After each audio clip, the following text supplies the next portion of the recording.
नमस्कार मित्रांनो, मी सौरभ सोनवणे फिजिक्सवालावरती तुम्हा सगळ्यांचं स्वागत। कालच या महाशयांनी भारतावरती टॅरिफ लावलं आणि मी तुम्हाला कालच्या व्हिडिओमध्ये सांगितलेलं होतं taco Trump always chicken out. हे भाऊ बोलतात आणि परत गोल राऊंड फिरतात। आता या भाऊंनी सांगितलेलं आहे की ठीक आहे आम्ही 1 ऑगस्ट तुम्हाला तारीख सांगितली, नाही आता आपण नवीन तारीख घेऊया 7 ऑगस्ट। इतकंच नाही तर या भाऊंना काल पाकिस्तानवरती प्रचंड प्रेम आलेलं होतं। आता ते आज प्रेम संपलं आणि पाकिस्तानवरती पण या भाऊंनी टॅरिफ लावून टाकलेलं आहे। किती तर मी आता जस्ट चेक करत होतो तर या साहेबांनी 19% टॅरिफ पाकिस्तानवरती आत्ताच्या आत्ता लादलेलं आहे। म्हणजे पाकिस्तानवरचं यांचं जे प्रेम आहे ते संपलं। इतकंच काय तर काल पाकिस्तानवरती एवढं प्रेम होतं की पाकिस्तानातनं ते जाऊन ऑइल शोधणार होते। म्हणजे मग आता मला क्वेश्चन मार्क येतो की चायनाचे अध्यक्ष झी जिनपिंग आता म्हणतील भाऊ मी इतक्या वर्ष झालं या पाकिस्तानला मदत करतोय, पैसे देतोय, यांनी मला सांगितलंच नाही यांच्याकडे ऑइल आहे म्हणून, आणि ह्या भाऊला कसं काय कळलं पाकिस्तानकडे ऑइल आहे म्हणून? देवालाच माहिती कुठून या भाऊंनी ऑइल काढलेलं आहे। ते गॅस आहे पण तो पाकिस्तानचा नाहीये, तो बलुचिस्तानचा आहे। चला डिटेल बघूया की साहेबांनी आज काय काय म्हटलेलं आहे ते। दोस्तांनो, तर ही इकॉनॉमिक टाइम्सची न्यूज आहे सकाळची, ज्याच्यात डोनाल्ड ट्रम्प साहेब म्हणतात की आता 7 दिवस आपण जी डेडलाईन आहे ती पुढे ढकलूयात। तत्पूर्वी बघा त्यांनी हे काल भारताबद्दल आणि रशियाबद्दल म्हटलेलं वक्तव्य खूप महत्त्वाचं। इंडिया अँड रशिया हे काय म्हणतात बघा, I don't care what India does with Russia. मला काय घेणं देणं नाही भारत रशिया बरोबर काय करतो, मग आमच्यावरती भाऊ तू पेनल्टी का बरं लावतो। पहिल्याच वाक्यात आहे they can take their dead economies down together. बापरे, त्यांची मिलेली अर्थव्यवस्था त्यांनी पुढे कुठे घेऊन जावी।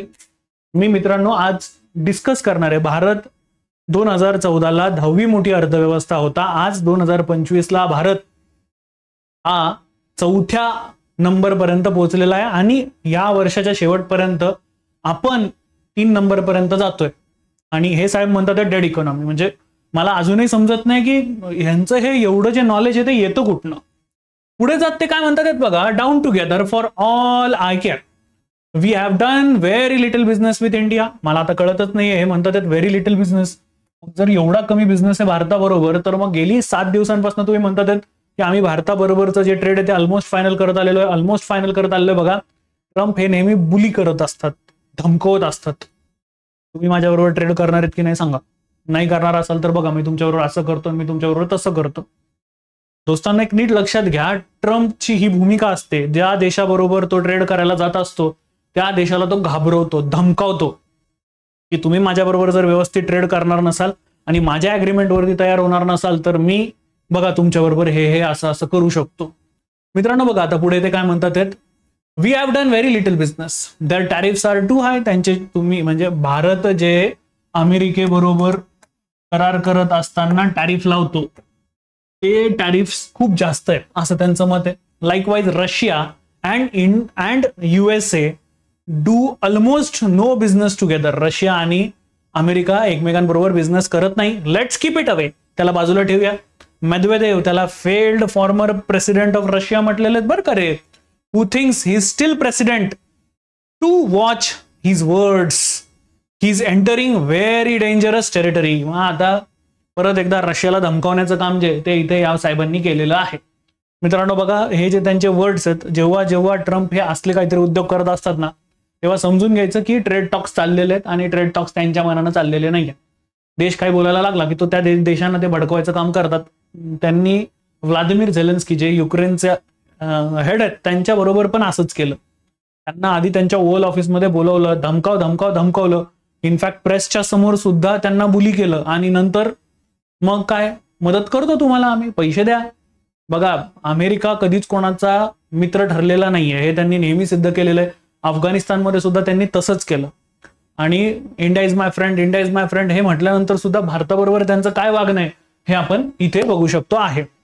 मित्रांनो इथे बघा आता हे डोनाल्ड ट्रम्प यांचं कालचं वाक्य आहे आणि हे पाकिस्तानला काय म्हटलं बघा, we have just concluded a deal with country of Pakistan. आता मला समजतच नाही कंट्री ऑफ पाकिस्तान म्हणजे काय।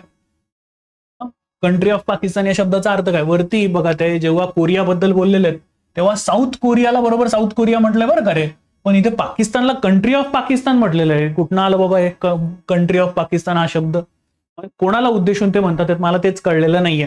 हे त्यांनी काल दिलेलं वाक्य आहे. आणि दोस्तांनो, मी जे तुम्हाला दाखवतोय ना आज, हे बघा, लगेच पाकिस्तानवरती टॅरिफ लावून टाकलेलं आहे. Pakistan hit with 19% tariff. हे आणि हे कधी केलेलं आहे बघा, 1 ऑगस्ट 11:26 इंडियन स्टँडर्ड टाइम नुसार झालेलं आहे हे सगळ्याचा सगळा कार्यक्रम. आणि हे कालचं आहे ट्रम्प सोशलवरचं त्यांचं वाक्य. We have just concluded a deal with country of Pakistan. मग आम्ही पाकिस्तान बरोबर डील केली. काय डील केली? मग हे 19% टॅरिफ कुठून लावलेत तुम्ही? समजण्याच्याच बाहेरचं आहे सगळं काही. Whereby Pakistan and United State will work together. Pakistan आणि अमेरिका सोबत काम करतील. मित्रांनो, मला तुम्हाला हे दाखवायचं आहे की ह्या ट्विटमधनं भारताला बुली करण्याचं काम चाललेलं आहे की तुम्ही माझ्या बरोबर ट्रेड टॉक्सला बसत नाही ना सोबत, चला आता मी पाकिस्तान बरोबर हँडशेक करतो. बघा पुढे काय म्हणतात ते. Pakistan and United States will work together on developing their massive oil reserves.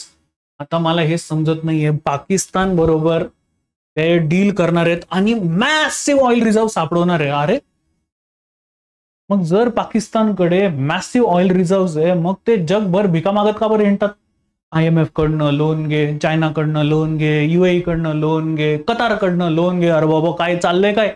Massive oil reserve आहेत, कुठे ते? मुळात म्हणजे इथे मला मुद्दा चायनाचा आहे. तो बिचारा काय म्हणत असेल, मी यांना एवढे पैसे दिले, यांच्याकडे ऑइल रिझर्व्ह आहेत, मला सांगितलंच नाही, ट्रम्पला जाऊन सांगितलं म्हणून. We are in a process of choosing the oil company. मग आम्ही आमच्या देशामध्ये म्हणजे अमेरिकेमध्ये ऑइल कंपनी चूज करतोय ही पार्टनरशिप लीड करायला. Who knows, maybe they will be selling oil to India someday. वा वा वा वा. ही ऑइल कंपनी भारताला ऑइल सेल करेल. हे मला कळतच नाही एवढं ज्ञान कुठनं येतं. मी परत परत तुम्हाला सगळ्यांना सांगतोय की ट्रम्प जे आहे ते आपण इथे ट्रम्पला ओळखलं पाहिजे की ट्रम्प एखाद्या देशाला धमकवण्यासाठी कुठपर्यंत जाऊ शकतात. लक्षात घ्या, वातावरण चिघळवायचं, त्या देशाचे मार्केट्स पाडायचे सो दॅट अमेरिकन कंपन्या जाऊन त्या देशातले जे शेअर्स आहेत ते विकत घेऊ शकतील. येत्या 2-3 दिवसाबरोबर भारताबरोबर ट्रेड साईन होईल. बघा मी तुम्हाला आज जे सांगतोय 1 ऑगस्ट आणि संध्याकाळी 6:30 वाजता मी हा व्हिडिओ शूट करतोय. 2-3 दिवसात जर याने परत एकदा भारताबरोबर डील साईन केली ते स्टॉक्स धन धन धन धन वरती जाणार. लो भावाला घेतले, हाय भावाला विकले, झालं, पैसा कमवला दणकावून. ट्रम्प हे जे करतात आहेत त्याच्या पाठीमागे मोठा कॅपिटल मार्केटचा पण घोडा आहे. आणि हे सगळं करत असताना तुम्ही बघा याचा इम्पॅक्ट इकॉनॉमीवरती होत असतो. ज्या कंपन्या भारतातनं मोठ्या प्रमाणामध्ये अमेरिकेत सेल करतात आहेत, IT कंपन्या आहेत ज्यांच्यावरती हा इम्पॅक्ट होणार आहे. तुम्ही विचार करा त्यांच्या शेअरच्या भावांमध्ये हिट होणार आहे. आणि हे सगळं काही त्याच्यासाठी चाललेलं आहे. हे ट्रम्प सोशलवरचं एक ट्विट इम्पॅक्ट मार्केटवरती करत असतं. तुमच्या माझ्या सारखे जी लोक आहेत ते विचार करून गोष्टी बोलत असतात. ट्रम्प महाराज मात्र त्यांच्या देशाचं भलं कसं होईल आणि त्यांच्या खिशात पैसे कसे येतील हे बघतात. आपण हे विसरायला नको की हे मंडळी भांडवलशाही आहेत म्हणून. मित्रांनो पुढे जाऊया. इंडिया टुडेने इथे न्यूज काढलेली आहे बघा. याच्यामध्ये राहुल गांधीजींनी जे ट्रम्प साहेबांनी जे विधान काढलेलं होतं की डेड इकॉनॉमी आहे भारताची, तर glad Trump started facts stated facts Rahul Gandhi bags the dead economy remark in India.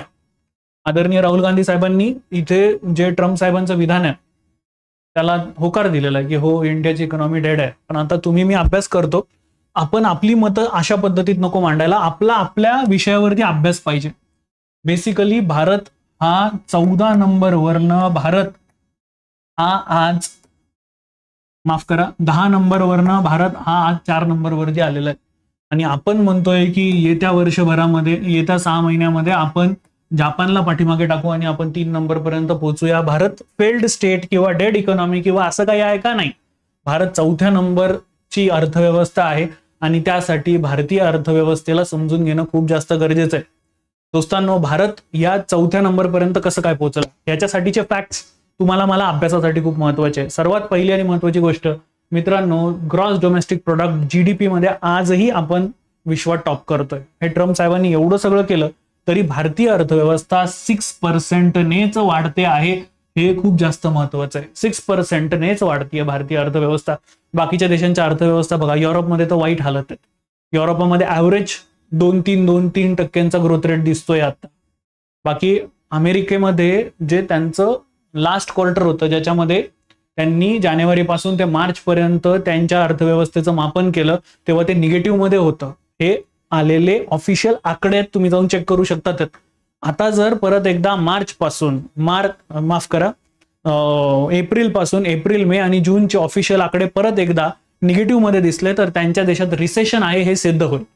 आणि ट्रम्प आल्यानंतर काय केलेलं आहे हा महत्वाचा प्रश्न उपस्थित होईल. त्यानंतर हे सगळं काही ट्रम्पचं चाललेलं आहे. दोस्तांनो बघा, इथे पहिला जीडीपीचा मुद्दा आहे. भारत 2025 मध्ये 4 ट्रिलियन अमेरिके आणि हे IMF ने दिलेले अंदाज आहेत बरं का, मी माझ्या मनाने सांगत नाहीये, IMF चे अंदाज आहेत. IMF काय म्हणतंय की भारत जवळपास 4 ट्रिलियनची अर्थव्यवस्था आहे. कुठून आलोय आम्ही डेड इकॉनॉमी नाही आहोत आम्ही. नॉमिनल जीडीपी मध्ये भारत हा 4थ्या स्थानी आहे. पर्चेसिंग पॉवर मध्ये भारत हा 3ऱ्या स्थानी आहे. आपल्या खाली इथे तुम्हाला बघायला मिळेल की मोठे मोठे आणि बलाढ्य राष्ट्र आहेत. आपल्यावरती चायना आहे, त्याच्यानंतर मग अमेरिका आणि मग भारताचा नंबर लागतोय. मला कळतच नाही डेड इकॉनॉमी हा संबंधच कुठनं आलेला आहे. अर्थशास्त्राचा अभ्यास करणारे तुमच्या माझ्यासारखे लोक म्हणतात की हे यांनी आणलेलं आहे कुठनं. 2 नंबरला आहे मजबूत सेवा क्षेत्र. मित्रांनो, आपल्या जीडीपी मध्ये 53% वाटा एकट्या सर्व्हिस सेक्टरचा आहे, ज्याच्यात IT, वित्तीय क्षेत्र, BPO, पर्यटन यांची भरघोस वाढ आपल्याला झालेली दिसून येते. इन्फोसिस, TCS, HDFC बँक या मोठ्या कंपन्यांचा वाटा आपल्याला त्याच्यामध्ये दिसून येतोय. आज बँक निफ्टी सारख्या गोष्टींमध्ये या HDFCचा वाटा हा 1/3 पेक्षा जास्त आहे. यानंतर मित्रांनो, वाढतं उत्पादन क्षेत्र, रायझिंग मॅन्युफॅक्चरिंग सेक्टर, हे विसरता कामा नये की हेच ते डोनाल्ड ट्रम्प होते ज्यांनी कोरोना काळामध्ये जेव्हा कोविडची पहिली वेव्ह आलेली होती तेव्हा HCQ हायड्रॉक्सिक्लोरोक्विन या गोळीसाठी भारताच्या पाठीमागे लागलेले होते आणि हे म्हणतात भारत डेड इकॉनॉमी आहे. आय डोंट नो यांनी हा शब्द आणलेला आहे कुठनं आणि यांना सांगणारी लोक सुद्धा इंटेलिजंट का नाही आहेत. नेक्स्ट दोस्तांनो, कृषी आणि अन्न प्रक्रिया क्षेत्रामधले भारताचं योगदान हे आपण लक्षात घ्यायला पाहिजे की भारत हा स्पाइसेसचा हब आहे. ज्या मसाल्याच्या पदार्थांसाठी ब्रिटिश हे भारतामध्ये आलेले होते, फ्रेंच हे भारतात आलेले होते, युरोपियन सत्ता या भारतामध्ये आलेले होते, ते मसाल्याचे पदार्थ आजही आपल्या भारताची ही बेसिक आपण म्हणू शकतोय फाउंडेशन आहे. त्या आजही भारत मोठ्या प्रमाणामध्ये एक्सपोर्ट करतोय आणि आता भारत त्याच्या पुढे देखील गेलेला आहे, हे आपण विसरता कामा नये. दोस्तांनो, लोकसंख्या आणि उपभोग शक्ती हे ट्रम्प विसरतात की त्यांच्या देशातल्या ज्या मेजर कंपन्या आहेत त्या मेजर कंपन्यांचे हेड आजही भारतीय आहेत. सत्या नडेला बेस्ट एक्झाम्पल आहे. ऍपल मध्ये जाऊन बघा तुम्ही, मायक्रोसॉफ्ट मध्ये जाऊन बघा तुम्ही, तुम्हाला कळेल की ह्यांच्या ज्या बेस्ट कंपन्या आहेत त्यांचे हेड हे इंडियन आहेत, हेड इंडियन आहेत. बाकी तर तुम्ही खालचा स्टाफ सोडून द्या. सिलिकॉन व्हॅलीमध्ये मराठी पाट्या आहेत, जाऊन चेक करा तुम्ही, तुम्हाला कळेल. सिलिकॉन व्हॅली जसं आपलं बँगलोर आहे तसं त्यांचं सिलिकॉन व्हॅली आहे, त्यांच्या तिथे मराठी पाट्या तुम्हाला पाहायला मिळतील. लोकसंख्या आणि उपभोग शक्ती, large population and consumption power, भारताची लोकसंख्या 142 कोटी. हे लोक त्यांनी जी ऑफिशियल आकडेवारी दिलेली आहे ती 147 कोटीची आहे बरं का रे. त्यांनी दिलेली ऑफिशियल आकडेवारी सांगतो मी. जगातील सर्वात मोठा मध्यम वर्ग आणि त्यांची खरेदी शक्ती, कन्झम्पशन पॉवर आहे भारताकडे. नेक्स्ट, परकीय गुंतवणूक. या गोष्टीमध्ये एक आहे की 23-24 मध्ये भारतात 70 अब्ज डॉलरहून अधिक FDI भारतात आलेला आहे. ह्याच्यात यस USA वाटा आहे, अमेरिकेचा वाटा ह्याच्यामध्ये आहे, आम्ही पण मान्य करू, पण बाकीची लोक सुद्धा भारतामध्ये कॉन्ट्रीब्युट करतात, हे विसरता कामा नये. गुंतवणूकदारांचा भारतीयांवरती विश्वास आहे. पायाभूत सुविधा, स्टार्टअप्स, उत्पादन यांच्यात भारत पुढे आहे. मित्रांनो, एका महत्वाच्या कंपनीने जो भारताच्या स्टार्टअप्स बद्दलचा दिलेला अहवाल आहे त्याच्यात भारत 3rd नंबरला आहे, हे सुद्धा विसरता कामा नये. भारतामध्ये मोठ्या प्रमाणामध्ये जे स्टार्टअप्स आहेत ते आलेले आहेत. डिजिटल अर्थव्यवस्था, UPI. मित्रांनो, ह्या गोष्टीला तर म्हणजे अमेरिका सुद्धा आपल्याकडनं डिमांड करतोय. आता पंतप्रधान नरेंद्र मोदीजी ब्राझीलला गेलेले होते. आपण ब्राझीलला सांगितलेलं आहे की आम्ही आमचं UPI तुम्हाला देऊ शकतोय. ही UPI आज हे जे आपण लोकसंख्या बघतो 146, 142, त्यांनी जे काय आकडेवारी दिलेले आहेत त्याच्यानुसार UPI वापरतात, ज्याच्यामध्ये ते ट्रान्झॅक्शन फेल होण्याचं प्रमाण प्रचंड कमी आहे आणि ही डिजिटल अर्थव्यवस्था आहे भारताची. नेक्स्ट, डिजिटल इंडिया, ONDC यांच्यासारख्या उपक्रमांमुळे आर्थिक व्यवहार हे जलद होतात. डिजिटल व्यवहारामध्ये भारत हा आघाडीवरती आहे. मित्रांनो, स्थिर सरकार आणि धोरणात्मक सुधारणा हे अजून एक महत्वाचं आहे. भारतामधलं जे गव्हर्नमेंट आहे ते स्थिर आहे. Stable government and reforms, GST, IBC, insolvency and bankruptcy board, DBT, direct benefit transfers या धोरणांमुळे भारतामध्ये पारदर्शकता मोठ्या प्रमाणामध्ये वाढलेली आहे आणि गतिशीलता देखील आपल्या इकॉनॉमीमध्ये मोठ्या प्रमाणामध्ये आपल्याला आलेली दिसते. निर्यातीत झालेली वाढ, मित्रांनो, वस्तू आणि सेवांच्या निर्यातीमध्ये आपण मोठ्या प्रमाणात वाढ केलेली आहे आणि ह्याच भारताच्या ज्या वस्तू आहेत त्या भारताच्या वस्तू ह्या अमेरिकेत जातात आहेत आणि त्याच वरती हा ट्रम्प म्हणतो की बाबा रे, आम्हाला तुमच्या बरोबर आता हा ट्रेड व्यवहार घडवून आणायचा, म्हणून तो आपल्याला बुली करतो आहे. त्याला हवंय की आपण ज्या वस्तू पाठवतोय त्यांच्यावरती आपण म्हणजे त्याने टॅक्स जास्त लावावा जेणेकरून तो पैसा कमवू शकेल. भारतातल्या वस्तू कमी अमेरिकेमध्ये याव्या आणि अमेरिकेने मात्र मोठ्या प्रमाणामध्ये भारतामध्ये वस्तू विकाव्या, जेणेकरून अमेरिका पैसे कमवेल. आपण त्याला सांगितलंय असं चालणार नाही, एका टेबलवरती येऊन बसूया, डिस्कस करूया, तुझं माझं भलं असेल तर करूया, तू तुझंच भलं बघत असेल तर आम्हाला तुझ्याबरोबर डीलच नाही करायची. मित्रांनो, फार्मा IT, मित्रांनो भारत फार्मास्युटिकल्स मध्ये हेड आहे. IT, मोबाईल, ऑटोमोबाईल, अन्नधान्य निर्यातीचा वाटा या निर्यातीमध्ये मोठ्या प्रमाणामध्ये आहे. जर आपण कन्क्लुजन कडे आलो, भारत ही 4 ट्रिलियन इकॉनॉमी आणि 4थ्या नंबरची अर्थव्यवस्था जी बनलेलं आहे, त्याच्यामध्ये लोकसंख्या, सेवा क्षेत्र, उद्योग, कृषी, डिजिटल क्रांती, गुंतवणूक या घटकांमुळे आज भारत 4थ्या क्रमांकाची अर्थव्यवस्था बनलेला आहे. येत्या दशकात 3rd म्हणजे जर्मनी आणि जपानला मागे टाकण्याची शक्यता ही भारताची आहे. दोस्तांनो बघा, ह्या सगळ्या गोष्टी भारत करतो आहेत आणि ह्यांनी जो भारतासाठी जो जे वर्ड्स वापरलेले आहेत की ते डेड इकॉनॉमी आहेत, ते ऍब्सोल्युटली चुकीचे आहेत. इथे या मुद्द्यांद्वारा आपण त्यांना स्पष्ट सुद्धा करू शकतो आहे. तर आता पुढे काय होतंय हे तर म्हणजे आपल्याला लवकरच कळेल. आणि मी तुम्हाला सांगतोय बघा, येत्या काही दिवसांमध्ये भारत आणि अमेरिकेची ट्रेड डील साईन होईल. कारण जेव्हा अमेरिका असं बुली करायला सुरुवात करतो ना, त्याच्यानंतर अमेरिका त्या देशाबरोबर ट्रेड करत असतो आणि माफ करा ऍग्रीमेंट करत असतो. तर मग हे त्याच्यातनं पण सिद्ध झालेलं आहे. ट्रम्पचा इतिहास आहे आणि तो काय पाठीमागे जात नाही. टाको मी तुम्हाला कालही सांगितलेलं होतं, बरोबर ते आज सिद्ध झालं. लगेच डेट वाढवून दिली. कारण एक लक्षात घ्या, भारतातले गुड्स जेव्हा अमेरिकेत जातात तेव्हा त्यांच्यावरती जेव्हा अमेरिका टॅरिफ लावतोय, टॅक्स लावतोय, मी तुम्हाला काल पण उदाहरण दिलं की ही पाण्याची बाटली आहे, ही 100 रुपयाची आहे. ही जेव्हा अमेरिकेत चाललेली तेव्हा 125 रुपये लागणार आहेत. अमेरिकन लोकांना 25 रुपये एक्स्ट्रा द्यायचे आहे. याचा अर्थ त्यांच्याही देशामध्ये महागाई वाढणार आहे. त्याच्यामुळे त्याचा प्रश्न जो आहे तो अमेरिकेचा देखील आहे. त्यामुळे मला असं वाटत नाही की ही लोक मोठ्या प्रमाणामध्ये या गोष्टीसाठी सिरियस असतील की आपण भारतावरती मोठ्या प्रमाणात टॅरिफ लावू. कारण भारतीय लोकसंख्या तिथे मोठ्या प्रमाणामध्ये आजही मसाल्याचे पदार्थ, राईस, गहू मोठ्या प्रमाणामध्ये भारतातनं तिकडे जातोय. Specially agricultural goods. भारतीय लोक कुठेही जाऊ द्या, डाळ भात खाणं सोडत नाहीत, हे लक्षात घ्या. त्यामुळे आता तिथे गेल्यानंतर सुद्धा त्यांनी भारतीय गोष्टींची जी डिमांड आहे ती 100% केलेली असणार आहे आणि अमेरिकेला ती फुलफिल करावीच लागेल. लेट्स सी, वेळच सांगेल आता पुढे काय होतंय ते. नेक्स्ट व्हिडिओ मला वाटतंय की मी याच धर्तीवरती बनवावा. तुम्हाला हे व्हिडिओ कसे वाटतात मला जरा खाली कमेंटमध्ये सांगायला विसरू नका. थांबतो इथे. थँक्यू. जय हिंद.